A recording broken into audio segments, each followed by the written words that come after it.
नमस्ते, सदा वत्सल्य मातृभूमि। पूरे देश को शुभकामनाएं। आज ऑनरेबल सुप्रीम कोर्ट में आर्टिकल 370 की सुनवाई थी और सुनवाई क्या थी, उसका जजमेंट था। 5 जजों की बेंच ने 16 दिन सुनवाई करी थी, जिसमें टोटल टाइम 34 दिन का लगा था, क्योंकि सैटरडे संडे छूट गया और मिसलेनियस डेज छूट गए। ऐसे 34 दिन पूरे लगे। 2 अगस्त को सुनवाई शुरू हुई और 2 अगस्त से चलते हुए 5 सितंबर को ख़त्म हुई। ऑनरेबल सुप्रीम कोर्ट के 5 जजों की बेंच ने आज 3 जजमेंट दिए। पहला जजमेंट ऑनरेबल चीफ जस्टिस ने दिया, दूसरा judgement honourable justice Sanjay Kishan Kaul ने दिया और तीसरा जजमेंट ऑनरेबल जस्टिस खन्ना ने दिया। चीफ जस्टिस ने अपना पूरा जजमेंट पढ़कर बताया। 8 पॉइंट उन्होंने बनाए। उन 8 पॉइंटों पर उन्होंने कहा, पहला पॉइंट जो बनाया कि क्या आर्टिकल 370 टेम्परेरी था।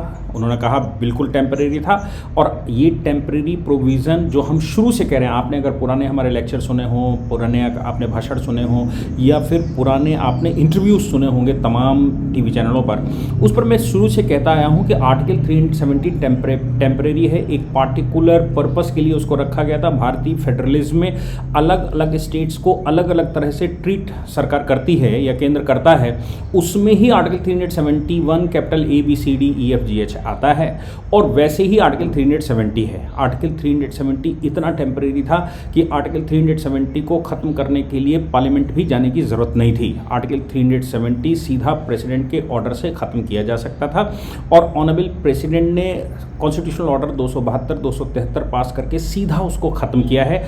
और ये बात ऑनरेबल सुप्रीम कोर्ट में ने 5 जजेस की बेंच ने यूनिनिमस कहा है कि वो टेम्परेरी था और वो जा सकता था, उसका एक पार्टिकुलर पर्पस था, पर्पस सॉल्व हुआ, बात खत्म हो गई। दूसरी बात उन्होंने कहा कि आर्टिकल 367 के रूट से 370 गए हैं, तो उसमें उन्होंने कहा कि आर्टिकल 370 में 367 में संशोधन करके प्रेसिडेंशियल ऑर्डर, ये बात ठीक नहीं है और ये अल्ट्रा वायरस है। लेकिन आर्टिकल 370 में खुद प्रेसिडेंट को इतनी पावर है कि प्रेसिडेंट सीधा उसको उड़ा सकता है, उसके लिए पार्लियामेंट भी जाने की जरूरत नहीं है, उसके लिए जम्मू कश्मीर की असेंबली में जाने की जरूरत नहीं है, जम्मू कश्मीर की कॉन्स्टिट्यूएंट असेंबली में जाने की जरूरत नहीं है।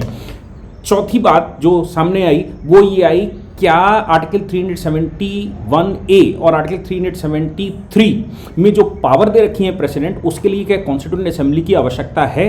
तो उन्होंने कहा जब कॉन्स्टिट्यूएंट असेंबली पार्टिकुलर पर्पस के लिए बनाई गई होगी, कॉन्स्टिट्यूएंट असेंबली खत्म हो गई, इसलिए कॉन्स्टिट्यूएंट असेंबली को आज आवश्यकता नहीं कि कॉन्स्टिट्यूएंट असेंबली से पूछा जाए। यहाँ तक कि सुप्रीम कोर्ट ने कह दिया कि उसके लिए पार्लियामेंट में जाने की जरूरत नहीं है, जम्मू कश्मीर की कॉन्स्टिट्यूएंट असेंबली तो बहुत दूर की बात है। क्यों? क्योंकि आर्टिकल 370 में ही इतनी पावर दे रखी है कि आर्टिकल 370 के थ्रू ही उसको खत्म किया जा सकता है। इसलिए यहां पर कुछ और आवश्यकता नहीं है, आर्टिकल 370 सीधा सीधा एब्रोगेशन किया जा सकता है।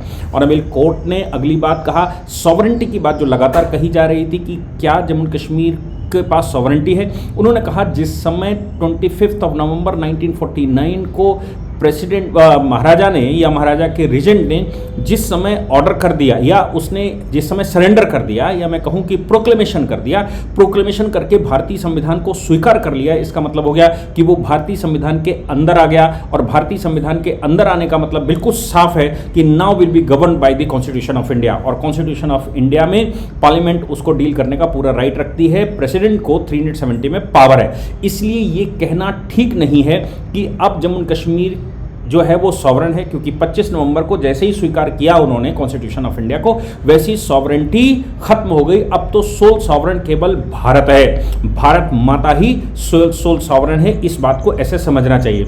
अगली बात जो कहा कि आर्टिकल 3 के तहत या मैं कहूँ सॉवरेंटी के अलावा इंस्ट्रूमेंट ऑफ एक्सेशन में जो बात लिखी थी, इंस्ट्रूमेंट ऑफ एक्सेशन का जो क्लॉजेज हैं जिसमें कहा गया सॉवरेंटी महाराजा के पास रिटेन रहेगी, जम्मू कश्मीर के पास रिटेन रहेगी, वो बात तब तक ही वैलिड थी जब तक कि रीजेंट ने या मैं कहूँ कि जम्मू कश्मीर के राजा ने या उसके प्रतिनिधि ने कॉन्स्टिट्यूशन ऑफ इंडिया को स्वीकार करके अंगीकार नहीं कर लिया। जैसे ही उसने अंगीकार किया, अब इंस्ट्रूमेंट ऑफ एक्सेशन, ये तो पहले पुराने जजमेंट भी हैं जिनमें कहा गया कि instrument of accession is a thing of past, instrument of accession अब पुरानी बात हो गई, अब उसमें कोई बहुत जान नहीं रही। बात आती है आर्टिकल 356 की, तो 356 के थ्रू जो संशोधन की बात कही गई है, उन संशोधनों में प्रेसिडेंट को पावर है।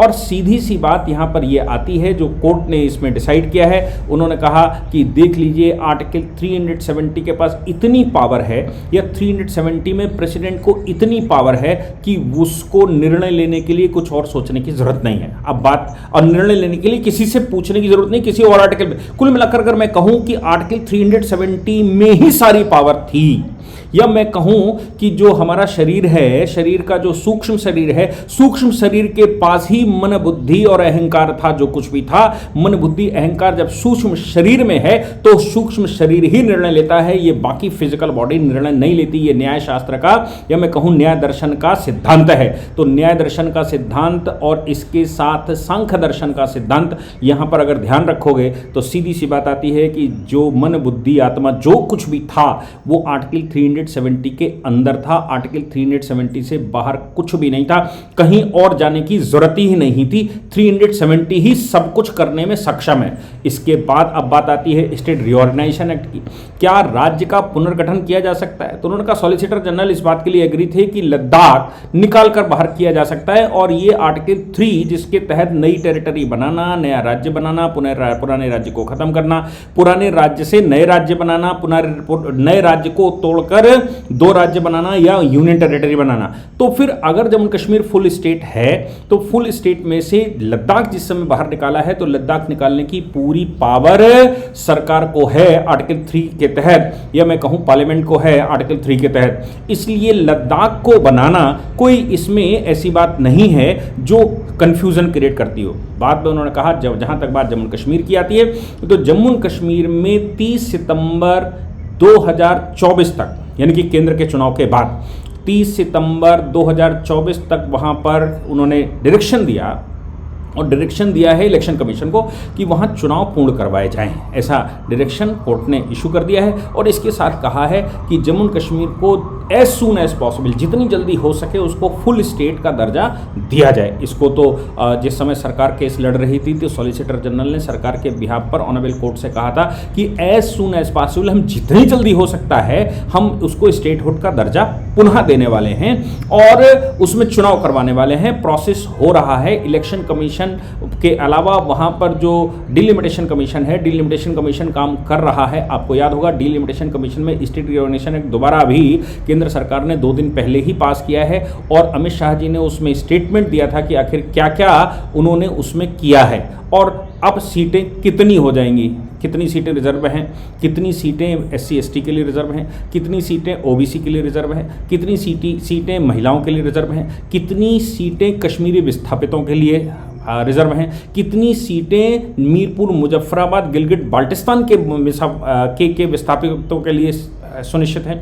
और ये चिंता संजय किशन कौल साहब ने जताई। उन्होंने अपना स्टेटमेंट देते समय ये स्टेटमेंट भी दिया कि देख लीजिए क्योंकि जम्मू कश्मीर में हमारे लोगों के साथ, जम्मू कश्मीर के we the people of Jammu Kashmir के साथ जितनी नाजाती हुई है, उसके लिए क्यों नहीं आज तक कमीशन बनाए गए, उसके लिए क्यों नहीं आज तक कोई निर्णय दिया गया। संजय किशन कौल साहब चूंकि कश्मीरी हैं, इसलिए उनका दर्द झलक रहा था। उनके दर्द में वो दर्द, पीड़ा उनको हो रही थी।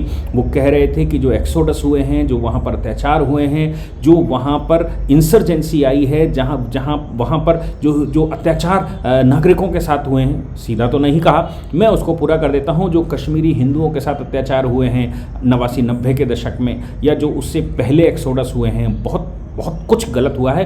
उन सब पर कमीशन बनाकर इंसाफ क्यों नहीं दिया गया? उन पर आज तक इतनी बड़ी डिले क्यों चल रही है?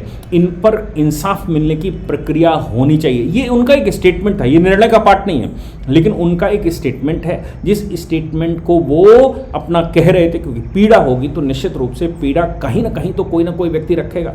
वो कश्मीरी हिंदू होने के नाते उनकी पीड़ा साफ झलक रही थी कि कश्मीरी लोगों के साथ न्याय कब करेंगे। हालांकि मेरा मानना यह है कि 2019 में 5 अगस्त को जिस समय केंद्र सरकार ने, यानी कि प्रेसिडेंट ने जिस समय प्रोक्लेमेशन किया है, या मैं कहूँ कॉन्स्टिट्यूशनल ऑर्डर 272-273 पास किया है, उस समय उन दलितों को इंसाफ वहाँ पर मिला जिनको 70 वर्ष से पिछले आज तक निवासिता नहीं मिली। वो वहाँ पर वर्क नहीं कर सकते, अपना घर नहीं बना सकते, वहाँ नौकरी नहीं कर सकते, वहाँ लाभ नहीं ले सकते, सरकारी लाभ नहीं ले सकते, हायर एजुकेशन नहीं ले सकते। उन सबको अब इंसाफ मिला है। उन दलितों को जो पिछले 1957 से लेकर अभी तक इंतजार कर रहे थे कि उनको न्याय मिलेगा। आप सोचो कि वो पिटिशनर लाला के सब दुनिया में बता रहे थे, वो कोर्ट में बता रहे थे कि हमारे साथ कितनी नाइंसाफ़ियाँ हुई हैं। ऑनरेबल कोर्ट के जजमेंट से वहाँ पर ये बात साफ हो रही है कि इंसाफ मिल रहा है। वेस्ट पाक रिफ्यूजीज़ की जब हम बात करें, यानी कि वो लोग जो पाक ऑक्युपाइड जम्मू कश्मीर, जो पाकिस्तान के उस क्षेत्र से जो कभी हिंदुस्तान हुआ करता था, 1947 में इधर आए, जम्मू कश्मीर में रुक गए। आप सोच कर देखो कि लाल कृष्ण अडवाणी जो उधर से आए थे, मनमोहन सिंह जी जो उधर से आए थे, इंद्र कुमार गुजराल जो उधर से आए थे, ऐसे असंख्य लोग, या मैं कहूँ कि लाखों लोग उधर से आए थे। उन सबको इंसाफ मिला, लेकिन वो लोग जो जम्मू कश्मीर राज्य में अपना राज्य समझकर रुक गए थे, उनको आज तक वहाँ निवासिता नहीं मिली। वो लोकल बॉडीज़ का इलेक्शन नहीं लड़ सकते, वो अपना स्थायी घर नहीं बना सकते, वो सरकारी नौकरी नहीं कर सकते, वो सरकार की योजनाओं का लाभ नहीं ले सकते।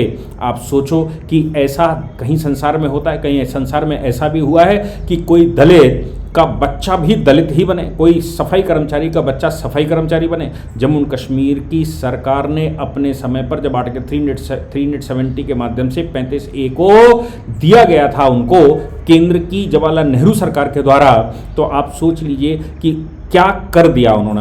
उस पावर का इस्तेमाल करते हुए दलितों को अधिकार देने से वंचित कर दिया। यानी कि वहाँ का बच्चा ऑक्सफोर्ड में जाकर डिग्री ला सकता है, वहाँ का बच्चा दिल्ली यूनिवर्सिटी में पढ़ सकता है, वहाँ का बच्चा JNU में पढ़ सकता है, PhD कर सकता है, लेकिन जब वो जम्मू कश्मीर राज्य वापस जाएगा तो वो स्वीपर वर्क ओनली होगा, यानी कि वो केवल स्वीपर का काम कर सकता है। आपने कहीं संवैधानिक रूप से स्वीपर देखे हैं? पढ़े लिखे होने के बावजूद, अधिकार संपन्न न होने की वजह से आर्टिकल 35 कैपिटल A जैसी अनुच्छेद केंद्र सरकार के द्वारा जम्मू कश्मीर राज्य को दिए जाने की वजह से जम्मू कश्मीर राज्य ने जो जातियां की हैं वो जातियां जग जाहिर हैं। उन्होंने तो यहाँ तक करने की कोशिश की कि जो महिला जम्मू कश्मीर के बाहर विवाह करेगी उसको जम्मू कश्मीर के अंदर कोई अधिकार नहीं मिलेगा, उनको वहाँ पर उनका उत्तराधिकार नहीं मिलेगा, माँ बाप की ज़मीन नहीं मिलेगी, उनके बच्चों को उत्तराधिकार नहीं मिलेगा। इतनी कोशिश जम्मू कश्मीर सरकार ने, जम्मू कश्मीर राज्य ने की। यहाँ तक कि सेकुलर शब्द जब इंदिरा गांधी ने जोड़ा तो सेकुलर शब्द जम्मू कश्मीर सरकार ने अडॉप्ट नहीं किया। क्यों नहीं किया? क्योंकि वो ये मानते रहे कि कश्मीर मुस्लिम बाहुल्य है और हम सेकुलर नहीं है। बात तो सही है कि अगर मुसलमान है और वो सेकुलर होगा तो मुसलमान नहीं हो सकता, क्योंकि वो संप्रदाय उनकी नींव है। केवल सेकुलर अगर कोई हो सकता है तो वो हिंदू हो सकता है, और हिंदू के अलावा संसार में कोई ऐसी जाति नहीं है जो सेकुलर हो सकती है। ईसाई अगर ईसा मसीह को नहीं मानता तो कैसा है? ईसाई अगर ईसा मसीह के अलावा बाकियों को मानता है तो ईसाई नहीं है। मुसलमान मोहम्मद के अलावा किसी को मानता है तो मुसलमान नहीं है।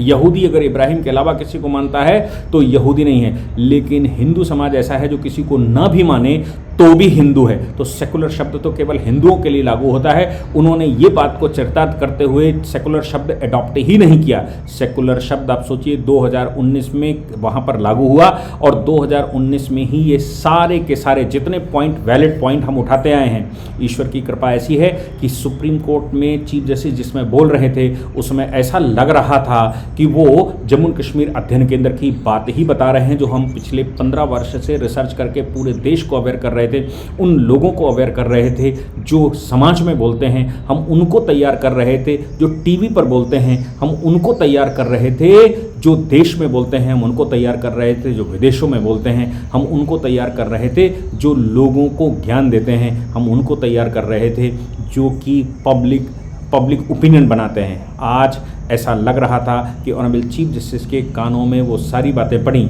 इसलिए ऑनरेबल चीफ जस्टिस ने वो कर दिखाया। मुझे लगता है जो पिछले 70 वर्ष में भारत की स्वतंत्रता के बाद कोई चीफ जस्टिस नहीं कर पाया। ये 5 जजों की बेंच अमृत तो प्राप्त कर गई। ऑनरेबल जस्टिस संजीव खन्ना ने जिस समय बहस करनी शुरू की थी, उस समय ऑनरेबल जस्टिस संजीव खन्ना की भाषा देखने लायक थी, जब वो कह रहे थे कि राष्ट्र प्रथम।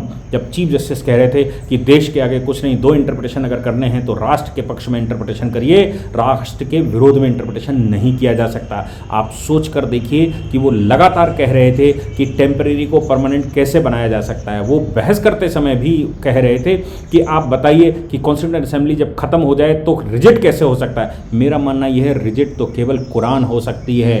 रिजेक्ट हिंदुस्तान का कानून जो प्रोग्रेसिव है वो हो ही नहीं सकता। जम्मू कश्मीर प्रोग्रेसिव लॉज को अडॉप्ट नहीं करेगा, ऐसा कैसे संभव है? लेकिन वो नहीं कर रहा था। जो केंद्र के द्वारा प्रोग्रेसिव लॉज बनाए जा रहे थे वो जम्मू कश्मीर नहीं स्वीकार कर रहा था। आज 5 जजों की बेंच ने, आप सोचिए, स्वर्णिम इतिहास लिखा है। जितना मोदी सरकार को लोग अप्रिशिएट करेंगे आज के 1000-2000 साल बाद, उतना ही ऑनरेबल सुप्रीम कोर्ट के इन 5 जजों की जजमेंट को शब्द साह पढ़ेंगे और बताएंगे कि इस समय की 5 जजों की बेंच कैसे राष्ट्र का राष्ट्रत्व धारण करके माँ गौरी का अवतार लेकर भगवान की सरस्वती उनकी वाणी में बैठ गई, और सरस्वती उनकी वाणी में बैठकर जो बोल रही थी वो देश के कल्याण के लिए हो रहा था। आप सोचिए कि हम कैसे बृहत्तर भारत बनाएंगे जब हम जम्मू कश्मीर का समस्या ही नहीं सॉल्व कर पाएंगे।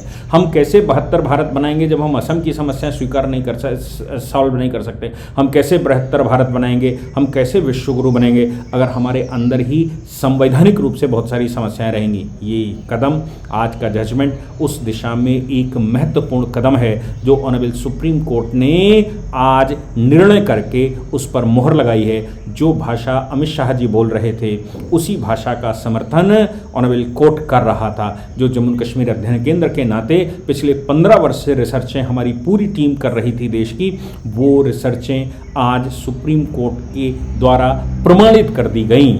ऐसा हम सौभाग्य महसूस करते हैं कि हम उस इरा में जन्म हुए जिस इरा में हम 370 को सॉल्व करवा पाए। हम उस इरा में जन्म लिए जब राम मंदिर का निर्माण हो रहा है। हम उस इरा में जन्म लिए जब विश्व गुरु की तरफ भारत बढ़ रहा है। हम उस इरा में जन्म लिए जब भारत में सुधार हो रहा है। हम उस इरा में जन्म लिए जब भारत में इंफ्रास्ट्रक्चर बन रहा है।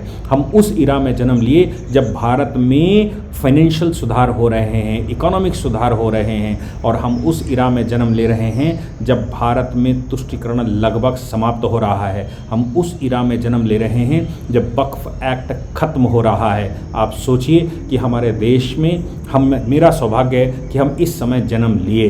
ये ईश्वर की कृपा है कि उसने इस जन्म में मुझे उस समय जन्म दिया जिस समय इन समस्याओं के समाधान का मैं साक्षी हूँ और आप सभी साक्षी हैं। जय हिंद, जय भारत, वंदे मातरम।